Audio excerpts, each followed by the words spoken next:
This is Let's Talk Tribe, the official Let's Go Tribe podcast, episode 88, recorded on May 14th, 2018. I'm your host, Matt Lyons, and in this week's episode, we'll be talking about the unstoppable Francisco Lindor, the watchability, or I think right now tonight, the unwatchability of the Indians, baseball's marketability problem, the outfield, your questions, and so much more. And for anybody listening who's listened to the podcast for any amount of time, you're going to notice a different voice here. Not mine. Unfortunately, I'm still here. But Jason Lukart, who was my co-host for, I think we've been doing it for 2 years now, but he went and got himself a family. He was married. He's got a daughter now, so things got a little busy, so he's stepping back from the podcast for now. But luckily, Let's Go Tribe is filled with a lot of talented, way more smarter people than myself, so I can bring other people on. So my host from now on, until he decides to quit and run away, is Merritt Rolfing. So Merritt, how you doing? I'm pretty good. I don't know. Your excitement matches my excitement for the Indians tonight. It's a very even watching the Indians. This is going terribly. All right. See, and we were just talking before the show that you managed to miss all of the worst parts of the season because you decided to go and get married. So I know you were on your honeymoon while the rest of us were watching Alexi Ogando do whatever the hell that was. Completely forgot he was even on the team, and I just saw his stats. I was like, oh yeah, that happened. That was a interlude, to say the least, I suppose. I think it was literally one game, right? And that was 1.1 innings or something like that. Yeah. Good Lord. It felt a lot longer than that. It was not a good outing. Who are all these people? I was saying before we started, I don't know who any of these relievers are anymore. Like, I was watching the other day, and Oliver Drake was on the mound, and who? Or, I don't know. You keep on drilling into me that I should know who Jeff Bellevue is, and I just don't want to know. You really should. So I'm just, I only have so many things I have to know in this world, and I'm just not going to include Jeff Bellevue, and maybe he'll get good. I don't know, but I'm not holding my breath. Other than that, I'm great. Other than that depressing, crushing bullpen, it's good. Other good things are happening. So we do actually have, believe it or not, a lot of good things happened this week for the Indians. Prior to the night, it seemed like so long ago the Indians bullpen was destroying everything, but the offense has been really good for a long time, and a big reason for that is Francisco Lindor. Just won his second Player of the Week award. I don't think he'd won before this. I think that was his first one, and it was actually a really bad week for him because he had a couple bad plays on defense that cost him games. But this second one feels a lot more like, I mean, he deserved the other one, but I'm guessing he likes this one a lot more too because he had a great overall week. He still isn't great on defense. That's the thing we can talk about too. But overall, he's hitting way better. Or just hitting like amazing over the last 2 weeks compared to the first month. The balls that he's hitting up in the air finally getting out, so he's getting all those home runs. So yeah, what do you think of Francisco Lindor's 2 weeks here? He's got 2 back-to-back Player of the Week awards under his belt now. Oh yeah, like you said, I always wonder if the weather really has that much impact. I mean, obviously it does. It's a ball flying through the air, but like, could the cold weather have really been suppressing his power abilities and also the rest of the team for the entire month of April? Maybe. I don't know. He's still striking out an awful lot. Although he has to cut his strikeout rate from 20.6 in April to just 11.9 this month. So that's encouraging, I suppose. I don't think it's tenable, but you never know. I mean, he could just continue to hit 450 for the rest of the year. I did it in a video game once, and he's more talented at baseball than I am at video games, so I feel like it's doable. I don't know. I was looking at his numbers earlier today, and over the last 162 games, he has 37 home runs. And every time he does these things, he hits these booming home runs, I'm never going to stop being amazed because this was never what he was supposed to be, you know? He was always supposed to be the guy who does enough on offense where it's nice and he'll be, a good offensive player, but he's never going to be the guy who can carry a team and he's not the type of player who could win an MVP eventually because he just was all defense and he needs like a Dustin Pedroia sort of a thing. I've said this on many podcasts before, but I always expected that out of him instead of him becoming truly incredible and I don't know, probably the best second at this point now with Corey Seager hurt too, probably the best shortstop in baseball. I don't think that's really a bold statement at all, but this has been a streak that doesn't even feel, that's kind of like how when in the middle of the Indians' 22-game winning streak last year, it just felt like they were never going to lose again because everything was going. Like, this is just how they play baseball. But this is just how Francisco Lindor plays. Like, at this point, I expect him to be this great all the time. So, yeah, no, it's been great. It doesn't seem like anything like he's hitting the exact same way as when he was bad. It's just that things are landing where he wants them more. And like you said, he's striking out less. But I mean, if we take, I mean, I guess we can just put Jose and Frankie anywhere. But are they the best? Do you think 2 infielders anywhere? I'd love to put them, say they're the best shortstop second base combo, but we can't do that right now. I think shortstop third base is not even close. No, I think they're probably the best but left side of the infield. But I mean, you got. I mean, the Astros do still have a reigning MVP, and Carlos Correa is no slouch. Right. So there's that. But in this moment, I would say they're the best. But overall, I mean, we're splitting hairs at that point. But they're 2 of the best players at their position, and probably the combined might that they have together is some of the best. I don't know, better than anyone ever expected, and definitely better than we've seen in Cleveland since probably ever. To be quite honest with you. Yeah, it's weird. Everybody knew, like you were saying, Francisco Lindor would be great on defense. Nobody would be great on offense, and it seemed like a lot of people knew Jose Ramirez would be anything, and now they're 2 of the best players in the league that happen to be on the team we watch. So that's really fun. Mm-hmm. Yeah, it's truly stupendous, and I mean, I think you chalk it up to the Indians' thing in particular. As I was mentioning to you before we started recording, the Indians' farm system is 3rd or 4th in home runs across the farm system in all of baseball. And this is not an anomaly. They were that way last year too. And I don't have a lot of fear about them having any kind of power outage or offensive outage coming from the farm anytime soon. They just seem to have such a knack at developing guys into great hitters. I mean, Bradley Zimmer, notwithstanding. I mean, he hits the ball real hard. He just doesn't hit the ball very often, I suppose. That's a negative. It's just But no, they're incredible. It's truly incredible to have them on the same team together, and the fact that they were able to overshadow guys like Edwin Encarnacion and Michael Brantley to the extent that they can it never stops being just truly stupendous. And they're like 24 and 23 years old or something like that. So yeah, and Ramirez is under contract through I think like 2022 or even 2023 with options, and Lindor's here for another 3 years. So there's a lot of good in those 2. And if we're talking overshadowing, they have more home runs than Giancarlo Stanton and Aaron Judge. So I'm sure that won't last forever. But for now, that is a very fun fact. Well, after tonight, I think Ramirez is now tied for the lead in home runs with 13 in the American League or something like that. They were both one behind, and now he's tied. Yeah. Yep. Yeah. Okay. Yeah. So. And the other kind of interesting thing about Lindor, I found this today because I mean, and again, another thing we were saying before the show is that it's hard to find things to write about right now. So I was just kind of like looking through Lindor's numbers, everything I could find. And I found one thing. So against lefties, he's a switch hitter, obviously. So when he's batting as a lefty, so when he's facing right-handers, teams are starting to shift on him a lot for some reason. In his plate appearances as a lefty so far, he's been shifted on 22 times. He wasn't shifted on 22 times in his whole career before this, but this year it's like 20% of his at-bats as a right-handed hitter.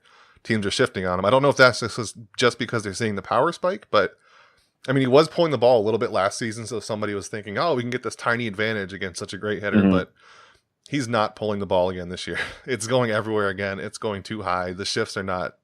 I mean, he's hitting better against the shift than he is not against the shift right now. And most of that isn't even like hitting an opposite field. It's just hitting it so hard. So, yeah, exactly. Hard and in the air. And it's, again, not a thing any of us expected, but still, there you go. Yeah. So outside he had a couple missiles just foul today too. Like, I mean, if he had straightened 3 or 4 of those balls he hit out, they all would have been home runs. He just, I don't know, the amount of power he develops is mind blowing to me. Yeah, I do wonder now if there were reports that he was just kind of bored in the minor leagues. I wonder how much of that is true. Like after seeing how good he can hit, that sounds more and more likely. So even with Lindor and Ramirez, the Indians team is kind of hard to watch occasionally. They do have these big offensive games. It's not nearly as bad as it was in the early parts of the season where it was all just pop-ups and double plays. And but even when the offense is clicking now, there never seems to be everything working at one time with the Indians so far. It's either the offense was bad, now the offense is great, the bullpen's bad, and the starting pitcher's starting to struggle. So this team is just kind of frustrating. It's weird that they're still in first place because the division is so terrible, but I would like the Indians to start being fun for more than like 2 games at a time and not being just hair-pullingly weird all the time. Well, and tonight, Monday night as we record this, was just, I think, it was a perfect storm of things, too. I mean, they were facing a very boring pitcher and looking terrible against him in Mike Fiers. the bullpen showed up again. The rando showed the bullpen, and then Carlos Carrasco had one of his occasional. A thing he used to do way more, where he just kind of gets weird and fidgety on the mound and just really slows everything down and just doesn't. I don't know whether he thinks too much or he just the pace slows down to just a molasses. And tonight was just a perfect storm of all that. It was bad baseball, quite honestly. I mean, Kipnis booted the ball. They looked bad on offense. There wasn't a lot of strikeouts from Carrasco. And it's against a terrible team, too. Like, this is a game that by all rights they should have just dominated. They were playing 5 or 6 AAA players and then a decaying, Victor Martinez on offense the Tigers were, and yet they hung 6 runs on him so far, and the game's not over yet, too. So, and not to mention, go ahead. No, you go ahead. Well, no, you go. So the Tigers, they're. Do you want to guess their top 3 hitters if you don't remember? Right now, today, this no, year? Their leadoff, their top 3 hitters in the lineup tonight. Oh, I know it's Mikey Matuk because I can't put his name, and then no, I got nothing. Because Martinez is 4th, so no, I have no idea. Nope, Martinez is John 3rd. Green, something like that. Number 4, the cleanup hitter is James McCann. My God, Pete Cosma's on that team. I forgot about that. That is their number 2 hitter. The slot where you put your best hitter is Pete Cosma. Is a guy named Goodrum? I don't. Nico Goodrum, never heard of him. Yeah, again, just who are these? Dixon Machado, I mentioned in an article for another website one time because he was hitting the ball really hard at one point. But no, this team is nothing. It's a bunch of non-names and guys who you'll never see again, and they're just winning 6-2 right now in the top of the 9th with their closer Shane Green on the mound. As you lean over to read it, I don't even think Tigers fans be mad about us saying this. Like, they realize their team is not good. That's the whole point of the season, right? Is for them to be terrible. So yeah, like it's just. Is this a matter of the Indians playing to their competition or just random bullshit early in the season? I mean, I don't know. I've written many times over the years about the Indians' struggles with middle and lefties. Just left-handed pitchers who just are hard to hit for whatever reason. But that was because they were so lefty heavy back in like 2012 and 13 and even 14. But Mike Fiers is not left-handed. But they just look terrible against him. They just look so bad against him. I don't know if it's just one of those nights or what. And that combined with a less than super effective Carlos Carrasco just leads to a dreadful game. That's all. I'm going to skip ahead to because you mentioned the fact that he's right-handed. So we're going to talk about the outfield a little bit here. Brandon Guyer, who noted not very good against right-handed hitter. I mean, he's great against lefties. But he was in the game. I think there was like 2 on and 1 out or something like that. And he was up to bat there's 2 outs and he struck out. Yeah. Like, it's very clear. Bradley Zimmer's not on the disabled list yet, but if he didn't bat there, he is probably dead somewhere or about to go on the disabled list. Well, I mean, I don't know if they're just giving him a couple more days because at this point, I don't think they can survive another outfielder on the disabled list. At this point, you have who are the healthy outfielders? The guys that were playing tonight, pretty much, right? Plus Rajai exactly Davis. Yeah. Oh, Rajai Davis. I forgot about it. Yeah, and those are the healthy guys. Rajai Davis can't hit his way out of a paper bag at this point. But like, it's irritating that it's not hinging, but it's that so much hinges on a free swinging young outfielder who still hasn't proved himself at the plate, and then Lonnie Chisenhall. But it is because they planned so much on platoons and the defensive prowess of Zimmer, holding over for his lack of offensive ability. Plus, now Naquin's hurt too. Like, it's amazing the things that they didn't do in the offseason, which was to take care of the bullpen and take care of the outfield, and how those exact things are biting them in the ass. I don't know if it's bad luck, karma, or just the way baseball works, because if you don't take care of something, it's going to blow up in your face sooner rather than later. But yeah, it's a total mess, and Brandon Guyer should not have been playing tonight, but it's just, again, proof positive of everything that's going wrong with the Indians right now. Yeah, and again, they're still in first place. And I forgot that Rajai Davis was even on the base. It's weird they didn't use him there or something. You knew Brandon Guyer wasn't going to hit. I mean, Rajai Davis is not great, but Brandon Guyer against a right-hander is not good. I mean, the only logic I see is they just Greg Allen, maybe he's better hitting, and the defense is a push one or the other. Maybe he's got a better arm, and you can't play Rajai Davis in right, obviously, because he's got a noodle on his shoulder. So what do you do in that case? They have at this point they have too many left fielders on the team, and none of them are the right kind of left fielder. They're all defensive replacement left fielders, and that's not a good thing, Matt. That's a bad thing. Is that bad? I've been told it's bad. Limited range and no bat. That's I have a talent, bad talent, but And as far as like not dealing with the bullpen and outfield in the off season, I think a lot of that is just random injuries that were the two like weakest spots they got injured in. I think if Andrew Miller stays healthy, the bullpen mostly stays fine. If everybody in the outfield isn't hurt, although I guess even then, Bradley Zimmer and Tyler Naquin, they should have been relying on them anyway. But now that they are and they're hurt, it's not looking great. And Lonnie Chisenhall too. Well, I expected them to rely on Bradley Zimmer because I expected him to start 140 games. I didn't expect him to hit more than like a 750 OPS or something like that. But you don't need that out of him because he can cover. He's the third fastest guy in all of baseball, and he's 9 feet tall. So I just figured he'd be able to make up for his offensive deficiencies with his defense. Also cover up any holes you'd have with Brantley and whoever plays right. I mean, if you have a great defensive outfield, a guy who can cover a lot of ground in center, then Chisenhall's arm plays better, and Brantley can do whatever he does in left. So, but I don't know. I figured he'd be an everyday player, and I think that injury is a bigger deal than I don't know. I think it's a bigger deal than we were really thinking about because he was a vital piece, and because he gets hurt, then you have to have Naquin play center or whoever, and then it's all just a domino effect from there because he gets hurt, and then we have Greg Allen. And we all love Greg Allen, right? We're all big Greg Allen fans here. But sure. I will say I like Greg Allen, but I've never been the most timid sure ever. I like Greg Allen. I don't get the he's the next Kenny Lofton thing. I don't think he's that good. I do like Greg Allen a lot. I like that he bunted for a hit tonight with 2 outs and managed to make it. But I've never seen Greg Allen superstar as a real thing. No, that's not that will never be a thing. But it's he's exciting, and that's the magic of the prospect, I suppose, especially a highly athletic prospect who plays center field. And everyone loves center fielders because they're sexy. So that's all. Well, unless it's Bradley Zimmer. I don't think those two words have been said in the same sentence ever. Those legs. We love I don't know about his Zimmer face, but we all love him, but he's just not the handsomest man in the world. And at BrownBags99 on Twitter, he actually wanted to know, will Bradley Zimmer last more than 5 years in the league if he doesn't start playing smarter and protecting his body? Has to learn when to play off the wall, not dive when it's unnecessary.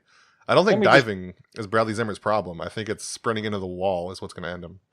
I'm just going to type in a couple random letters into Google that tell out the letters Grady Sizemore. Oh, let's see, how many years did he last in the league? He got a 10-year career out of it. I mean, granted, only 6 of them were any good, but I honestly, I agree with him. He needs to learn how to know that when the grass turns to dirt, you should probably slow down a little bit. Yeah, because he's exciting and then horrifying to watch all too many times. I mean, he's going and he's not like a sturdily built looking guy. He's just all legs and spindly arms, and he's going to crash into walls and hurt himself. I don't think diving is a problem at all. I think he can do that all day. Yeah, we've seen him do that a bunch. The only, I guess, real problem is like separating his shoulder, like Michael Brantley. Which, by the way, Brantley dove the other night, and my heart stopped. It wasn't even a dramatic dive. He just sort of flopped to the ground and was like, "No, don't gently lay down." Yeah. You stay standing up, sir. I don't care if they get a triple off you. You do not dive. It's not worth it. It seems like Zimmer runs into the worst parts of the wall too, like where it's like a stanchion with fencing next to it. And he hits the corner of it's still a padded metal bar, but it seems like he runs into the hardest parts of the wall. Oh yeah, especially when you're going as fast as him, it does not matter with that little padding. Exactly, yeah. It's not going to save anything. If only all those idiotic dives in the wall were leaping catches to rob home runs. What a star he'd be, huh? He'd have 12 of them at this point. Yeah, I mean, I guess the problem is we need people to start heading over the wall instead of into the wall. I know. Come on, guys. As it warms up, he'll get healthier. That's all we can count on. Those will all just be dingers. That's all we care about here. So Andrew Miller, he's technically back in the bullpen. He had a pretty rough outing. I don't know if he pitched tonight. I didn't get a chance to see, but his first one, he gave up runs in that god-awful comeback against the Royals. And then last night, was it last night or the night before? He was actually pretty good. 2 strikeouts and a walk, which is perfectly fine, I think, for a second game back. I think the first game back was even fine. He was going to get roughed up and it wasn't a huge deal. But Andrew Miller's back. That makes exactly one exciting bullpen arm right now, I think. How about this bullpen collapse, Merritt?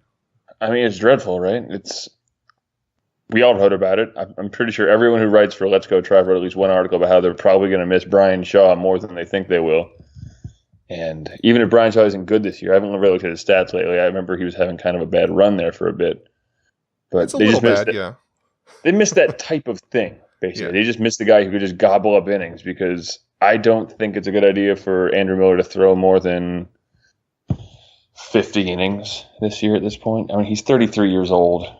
You know, the whole point of this whole season is to just get through it and get to October, because at this point, it sucks to just walk past an entire baseball season, because literally I just wait through winter for it to be summertime again so I can watch baseball. But you know, if you're watching the Indians because you're a fan, all the meaning is in October, and it's so built around Andrew Miller and Cody Allen, and then this hideous mess they have behind them.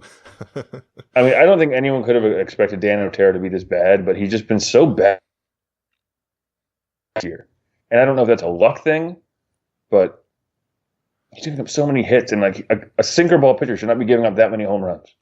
And it's all their, yeah. It's all their like good luck guys. There was Nick Goody, Tyler Olson, Dan Otero. They all just collapsed at once. Well, and as you wrote about it, like, I believe it was you who wrote about it with Andrew Miller leaving. Like, if he were still there, it wouldn't look quite so bad. But like, they all had to pick up a little bit of the slack. Like, Tyler Olson had to become more than just a loogie. He had to become an Andrew Miller type. And oh boy, it did. Nick Goody again. Like their problem is they just, I don't know. As I wrote about a couple weeks ago, their inability to develop not even a relief ace, and what they have done. In Cody Allen, at least, but another arm, you know, and even one other arm anywhere. They've done such a good job the last few years of finding one, whether it's Manship or Zepchinski for a little while or someone like that, or even Otero, last year and 2 years ago. But it's such a mess across the board now, and like I don't think that they should rely on Andrew Miller or Cody Allen to throw more than 15 innings maybe combined, because that's just not a good idea. Because they need. Oh, go ahead. They need them just to pitch in October, and I just pitch lots of innings in October. We've seen what October looks like now, and it's starters that last 5 innings. Like, even if the entire rotation gets there healthy, of the big 4 guys, like, can we really count any of them to be more than a 6-inning guy? And that's my piece. That's all. I do think the whole finding relievers thing, it's not just the Indians. I think that's most of the way, I mean, teams are going. I think it's getting harder and harder to develop middle reliever guys who either don't turn into starters or aren't just your closers. So I think the Dodgers did it last year with a couple guys. They've done it before, like with Joe Blanton and others. It's not working for them this year, like it's not working for the Indians, but I think we're going to see a lot more teams just going out and finding cheap guys. I think teams are going to regret paying for like the Brian Shaws, or they pay them a ton of money, but there's going to be more like Jeff Manships, Dan Oteros, what the Indians are doing. You just have to get lucky with a couple middle reliever guys, I think. Well, and then you have cases like a team like the Astros, you know, who can either find a guy and then turn him into something great, whether it's by giving him pine tar or actually showing him how to throw a pitch to have more depth, more depth in its break, as they kind of helped Justin Verlander do. Or the way they developed on purpose a middle reliever in what's his name, Davinsky. Like, the whole point of him was not to be a closer or to be a starter, but to be a 2 to 3 inning kind of fireman. So I think you'll see more of that over time. But it's that fine. I don't know. I'm wondering if it's actually getting harder to find those kind of diamonds in the rough, because everyone's doing the same exact thing now too. You know, everyone is on the same. The playing field is about as level as you can get when it comes to analytics and finding kind of just rarities out there. Because what else is there? I mean, I guess you could go over to Korea and find some guy that no one has ever heard of pitching for some, Class B team or something like that. But that's not actually how any of this works. So, I mean, give me a ball, I'll throw it 20 miles an hour and get a strike once in a while. You never know, it could work. Listen, we saw Nick Swisher get a save or pitch an inning or something or get a strikeout a while back. It happens every now and again. Position players can do these things. Yeah, there's this guy out in Anaheim who's a pretty good pitcher, also hitting a lot of home runs. Why can't you need to get someone like that? That's what they should do. Can they just get on the Shohei Ohtani? Come on. Dolan, come on. Quit being so cheap. They're everywhere. Yeah. Honestly. So Danny Salazar comes back and is like any kind of healthy. Is there any real chance he goes to the starter, or is he just, you think, a bullpen arm now? Because they need a bullpen arm so much more than a starter, I think. That's what I hate about the whole Danny Salazar thing is they've repeated time and again because everyone keeps on saying, why shouldn't he go in the bullpen? How about the bullpen? Let's make him a bullpen guy. But the constant refrain, right, is no, he is not a bullpen guy. He's going to be a starter because he needs time to warm up, I guess. Which, I don't know. The human body is an amazing, mysterious thing. And we don't all operate the same exact way. But what is so special about Danny Salazar that he can't be a bullpen guy? I don't know. It takes, by Andrew Miller's own admission, it takes him 2 or 3 innings to get ready. Like if you go and watch, if you go to an Indians game ever and you start watching the bullpen when they need a lead, Andrew Miller might be coming in the 7th inning, but he's up in the 5th doing towel drills and throwing a weighted ball against the wall and getting his arm and body ready because he's a million feet a man. So I don't know. I don't see why it makes any sense for him to be anything but a bullpen guy because that's what they need at this point. They need someone who can cover 2 and 3 innings at a time. But I don't know. The whole Salazar thing is depressing to me. I feel like it ties into those reports that he was. I don't think they said lazy specifically, but like he wasn't doing great in between his rehab starts. Basically, I think they just kind of thrown up their hands and say whatever, he's a starter. He can't work as a reliever because we can't get him to do what we want him to do. That's a huge stretch, maybe, but. That's been a running thing kind of throughout his career, though, hasn't it? With him just being with there being kind of veiled criticisms of his work ethic, really throughout. Like when he was having struggles, I think it was 2016, maybe 2015, one of those years. But there was just like Francona was saying how he just wasn't doing the work, or maybe it was Callaway saying he wasn't doing the work between starts that you really need to do to be truly excellent. Yeah, that was it's definitely a theme. It's definitely been a theme to his career, and I wonder if that's not something that is holding him back. Like he was saying, he's at this point maybe he's afraid because you're a pitcher and your arm starts going, then that's your meal ticket and your career's over. And he is yet to get his real big payday or anything like that. At this point, maybe he'll never see it. I don't know. Which is a sad thing to say, but when is he a free agent? It's only a couple more years, right? Probably 2. That's the thing. But what's a couple more years? If all of a sudden your arm's gone, then no one's going to want you, right? Right. But if he could turn himself into a relief pitcher, then all of a sudden a couple of more years is only 180 innings instead of 500 or 600, which is better for your arm, even if it's not the ideal situation for you. So 2021 is his free agent year. So he's got a couple years to build himself up again. But yeah, he's so small. How high can he really build himself up, man? He can just stand on Bradley Zimmer's shoulders and get really tall. Oh no! You created some sort of horrifying golem man. No. I don't know. Cause what's the reports now? When is he supposed to be back? I was looking at the DL list a little while ago, but it's going to be until June? I think he's shut down now, right? Yeah, it's supposed to be shelved until the beginning of June, so we have another couple weeks before we probably hear anything. Yeah, wasn't he on the 60-day DL, or was that someone else? Yeah. That's it. So shoulder problems are always bad news. Yeah, especially for someone who's again his size and does what he does. So one of the things me and Jason always talk about, I guess I kind of did because I was always harp on it the most, is that I hate how almost unmarketable baseball players seem to be, or how bad MLB is at marketing them. Oh, they're so bad at it. They're awful. Like one of their latest examples. Most boring guys too. They're like, all right, my problem is their marketing of the home run so much. That's my real problem. I wrote an article about this last year about how triples are the best, and how I saw like 5 triples around the Camden Yards one time, and it was super great. Home runs are boring, Matt. Home runs and strikeouts are boring. Anyway, continue. Oh no, I'm fully with you with that. I get that it's the best way to win. I'm not arguing against that, but I really want some breakthrough to happen where we realize, we can win better with more just putting the ball in play. I want that to happen. I don't expect anybody to do it because it's not right, but I remember that so was boring when the Royals won their championships, like, now everyone's going to be putting the ball in play. Yeah. Like, no one's going to do that. They won by accident. This doesn't make any sense. Everyone's confused here. That and starting pitching. I hate bullpenning so much. I get that it works. It's the right thing to do, and it wins. I hate it. We're just men outside of time. I know. Yeah, that's all it is. But no, yeah.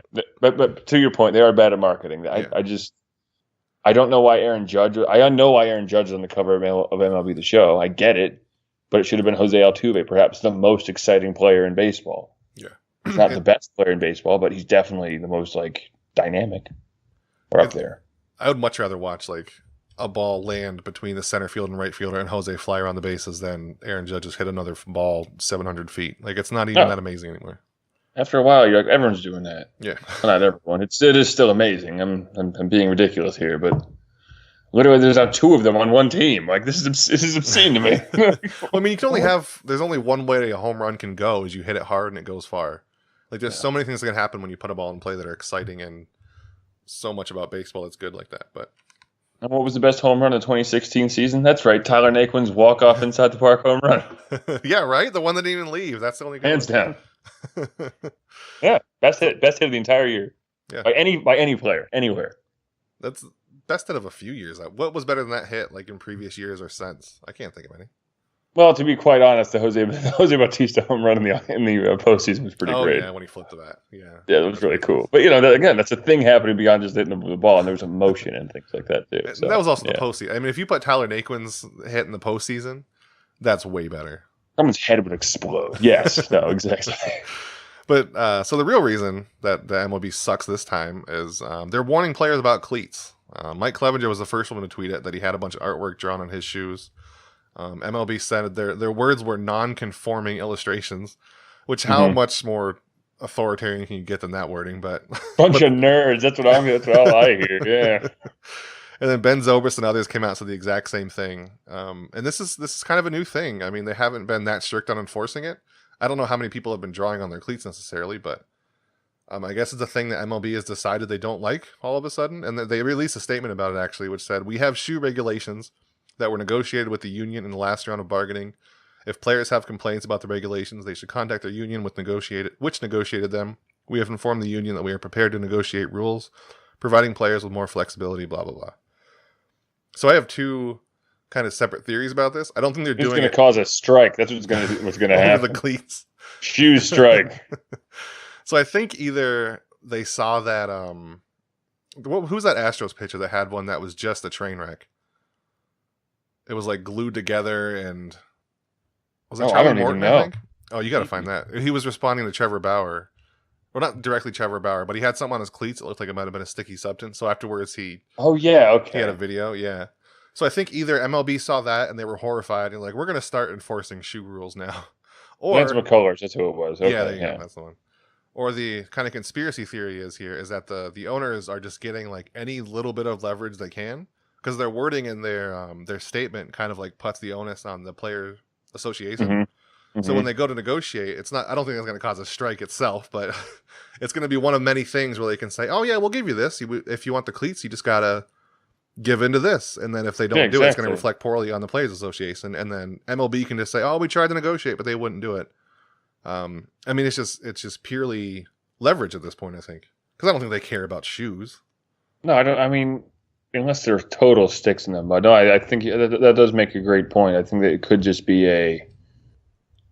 they're looking ahead. They're playing their 4D chess here while the MLB while the Players Association is trying to put on new shoes. And that's actually a good point. They're going to get screwed again in negotiations, aren't they? Yeah, these are going to be ugly this time around. There's so much that's changed. I know. So many things that just did not go right in. Everything, I don't know, they expected to go right went wrong with the qualifying offers and all the what else went terribly bad for the players. Well, the main thing they need to do is just start paying their younger players. They always focus on veterans, but it's clear every team focusing on analytics now realizes that over 30 players you don't pay them Pujols money. There's no reason to anymore. You can get basically the same production from a young guy for cheaper. So raise arbitration prices, make. It's going to end up breaking the union, too. I was talking about this I was talking at my wife about this while she just sat there quietly. About how just about how they, if more and more young players see that the union didn't have their best interests at heart when they were younger, then why would they support the union when they were older? I mean, that's how so many unions in so many different industries have died over the time, is because hubris with the older members trying to keep only what they have and not caring about the younger generation that is going to be there in 10 years, that will continue to support them and keep their pensions alive and things like that. So, meanwhile, your wife's looking at her book going, yeah, yeah, well, she was driving at the time, actually, but yes. You had her trapped in a moving vehicle. Oh, exactly. Oh, yeah, of course. Ranting about baseball and labor law, my two favorite things. It's fantastic. But no, that's like, it's definitely something you could see happening in the next, I don't know with the next negotiations, but 2 or 3 down the road, if they don't take care of the young players, and that will definitely happen. And this, like you said, this is an interesting way for the owners to subvert any protections for younger players by saying, okay, fine, you can wear, fun shoes, and we can have a wider selection of walk-up music and I don't know, other weird quality of life stuff that doesn't actually matter in the grander scheme of things, but it makes you feel good in the moment. So, yeah, and I liked his shoes too. By the way, they were really cool. Yeah, he had his Mother's Day ones too, which I don't think he wore them on Mother's Day because he didn't pitch. So I don't know if he's going to get in trouble for that. But there was a charity that messaged him. It was Pink something. Mm-hmm. It was like Go Pink, but they're going to have him. I guess if he gets fined, like donate money to that charity for it, which I think will be really cool. Cool. I would hope MLB would just say, sure, pay them instead of us, but I don't even know anymore. And Zobrist wore black cleats, and there's like, this is against the rules because you can't wear all black shoes. Like, yeah. What a... And I think Aaron Judge wears black too, right? Well, I mean, it's a team color, I think, or it might be dark blue or something like that. But at least 51% of the exterior of each player's shoes must be the club's designated primary shoe color. The league has a primary shoe color, Merritt. Well, the team has a primary shoe color, Matt. So I'm going to start watching the Indians games, and what does see with their primary shoe? What do you think? Blue? Probably blue. Maybe it's white. Red. I've seen Kluber wear a lot of red. Who's out there measuring the percentage of shoe coverage? Does this include the sole of the shoe? If that's the case, you can make that. You just make that whole thing just a different color, and then you can just do whatever you want with the top. I mean, I bet it's built in StatCast, like it can track the color. They haven't released that public information yet, though, because they keep on not showing us everything. Yeah. I really hate StatCast. I love it, but I know this is a refrain that many have said, but it's getting ridiculous. They'll tweet out this neat image. They're like, you can look at this soon. And I'm like, when? When can I look at this? Quit showing me these things. Give me one. Yeah, I do like all the... it's almost getting to the point where if I can't see exit velocity, I don't like it as much. But somebody said that before the season, it's going to eventually be just like pitch speed. The series in Puerto Rico was torture because of that. Like I'm already addicted to StatCast stats. Did they even have pitch velocity in that? Because I don't think they did. Because I was trying to write an article about a game down there, and there was just a huge blank period in one of the pitchers starts was like, what happened here? Like I thought they had velocity. I just don't think they had StatCast anything. That's right. Yeah, because they didn't have the pitch types. That's what they didn't have. Yeah. So okay. Yeah. How infuriating! It's really throwing off a lot of percentages here. It's bugging the hell out of me. Just get StatCast in Puerto Rico. Come on, Puerto Rico. I know you have some other things going on right now. Focus on this first. What about dumb radar for your baseball stadium? Worry about food and electricity later. We need to see how hard Francisco Lindor hit this ball. I need to know about how the pitch broke. I need to know. All right, Mario. Let's wrap this up with some few questions. Everybody always asks you on Thursday on Facebook. I don't think I did Facebook this time, but Twitter gave us a ton of good questions. I think you all have them built up forever, but you can either do that or email me at mattar.lines@gmail.com. Actually, I think I don't know. Just email that one. It's fine. I never checked the other one. If you've emailed SBN, let's go tribe at gmail.com. I've never checked it. I'm sorry. Just email my email account. We have an email address. We don't know what's there.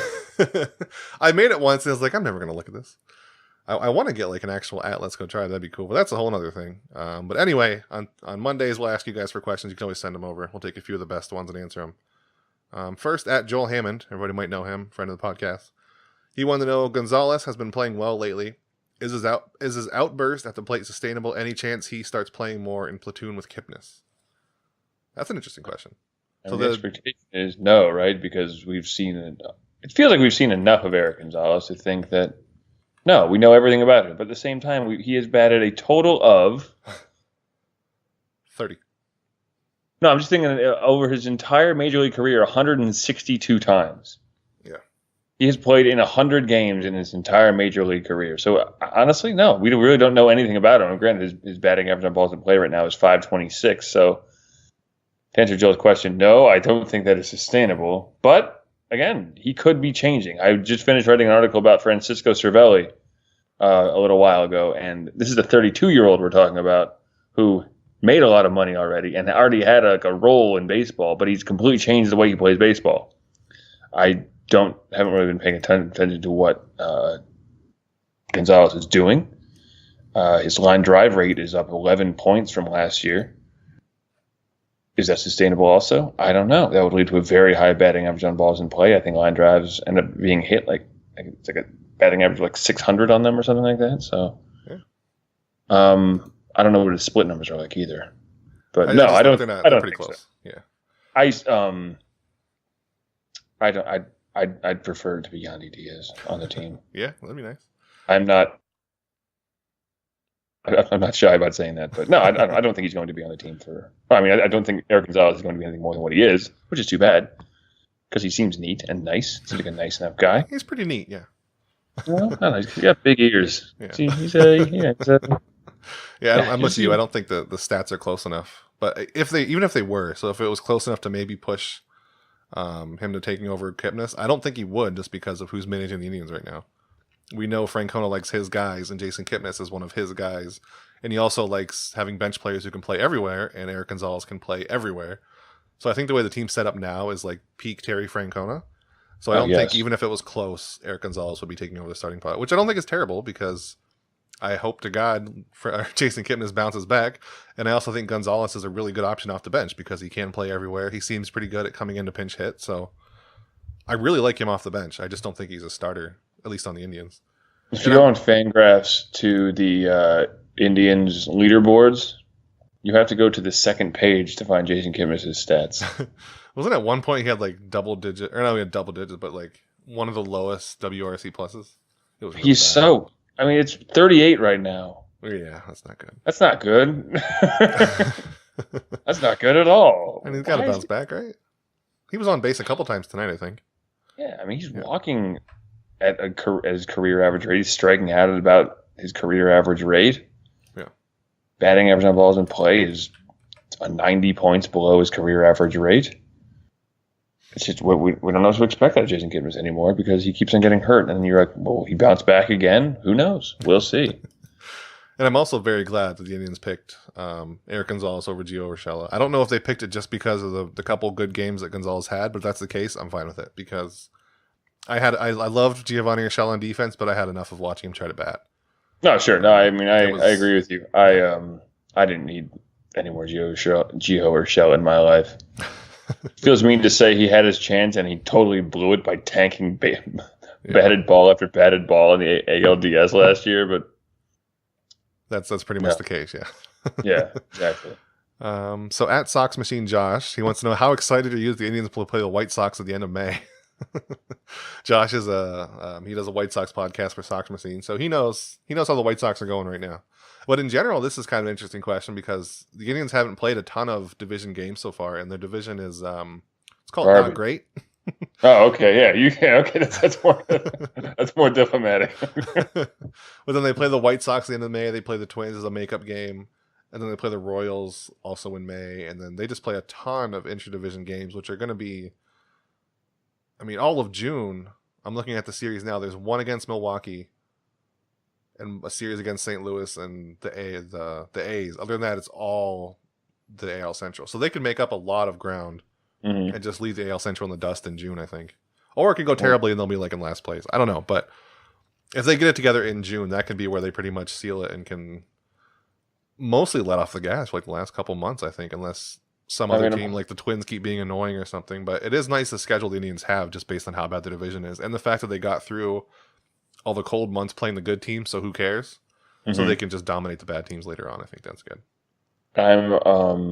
I'm I'm hopeful Moncada is healthy. I'm hopeful Garcia is healthy because there's a lot of fun players, and that's the thing too. I mean, I just assume the Indians are going to womp on them because their pitching consists of. Ugh. But offensively, there's a lot of fun. I guess the thing I hope Corey Kluber hits against or pitches against them because Jose Abreu beats the hell out of Corey Kluber, and it baffles me and amazes me that someone can so consistently hit maybe the best pitcher in the American League right now. But to answer his question, I'm very excited because I like the White Sox. I watched a lot of White Sox games when I lived in Chicago, and they have a lot of good, fun young players. I think early in the season they were hitting the ball harder than I think or they were one of the hardest hitting teams in all of baseball, and it's kind of continued. This Matt Davidson character is a very interesting figure. Yeah, this is supposed to be they're not their big competing year, but like their first getting a peek of what they could look like year, and it's not going great. Well, no, definitely not, but there's winks, I suppose. Like, they have all these pieces there that these guys can be really good. Like Yohan Moncada is going to be maybe their big star. They have their I'm not going to hurt you too bad offensively, great defensive shortstop in Tim Henderson. Davidson's a nice surprise. I'm wondering if they'll trade Jose Abreu this year. I don't want to turn this into a talking about the White Sox podcast too much. Talking about the White Sox. Their pitching is so bad. That's the thing. All their pitching is a year or two away, right? Like Lopez might be breaking through this year. Giolito is looking like he's not good right now, but maybe he'll figure it out. But then a lot of other come up. That's their big one at this point is Kopech. Right? Yeah, exactly. I don't think we probably. I mean, we definitely won't see him this year. Yeah, he's not great in AAA right now. Right. Yeah. So I mean, again, probably a year or two away. So we'll see what they look like more. I think next year, obviously. But at least there's a lot of neat young offensive pieces that kind of tell a story of future goodness, or at least not badness. So, and their window is perfect too because they're going to get good just as the Royals continue to be terrible. The Indians kind of fall off, and probably the Tigers are another 2 years behind them as far as that. So they're going to have the center to themselves, I think, probably for at least a couple of years. Yeah, for sure. Maybe. So Except the Indians will win forever. Anyway, go on. We'll finish up with maybe just a short, easy one here. So at Feed Your Tribe, which is the official Indians food account, they want to know what's your favorite food here at the stadium. I know neither of us live in Cleveland. I don't know if you ever did at one point, but I haven't been to a whole lot of Indians games, unfortunately. But I had some pretty great nachos from Loco's Nachos, I think it was. And I also had, I don't think it's like a stadium food, but there was like a Food Network truck there, and I had a hot dog called the Clevelander, which had a bunch of stuff on it, which was good. I don't know. I've never eaten a bunch of food at the ballpark. So if anybody's listened this far and you want to suggest something to me, I'm all for that. I've been to Progressive Field once, and it was in 2007. Well, there you go. What was your favorite food, Matt? I'll be honest with you. I turned 21 like 3 days prior, so I'm not too clear on what I was doing there. There was baseball, probably. I saw the game 5 of the ALCS, or game 4 of the ALCS. So that was great, but I had a lot of fun. That's all. I ate a bunch of hot dogs at the Bowie Bay Sox Park the other day. Did you? So there's that. I went to a Bowie Bay Sox game. I saw the Bay Sox play the Hartford Yard Goats. And let me tell you, the Bay Sox are the AA affiliate of the Orioles. The Orioles do not have a lot coming down the pipeline. Ooh, they're bad. Their whole organization is a mess. They're going to be bad for a while. It's going to be great. All right, Merritt. That was a pretty good first show. So again, thanks for agreeing to do this. I know you're going to do a lot of writing, and you got Beyond the Box Score. You're doing that, and now you got a wife and everything. What are you doing with your life, Merritt? Just trying to make it, man. You know how it is. All right. We will talk to everyone. I'll talk to you next week, Merritt. All right. See ya.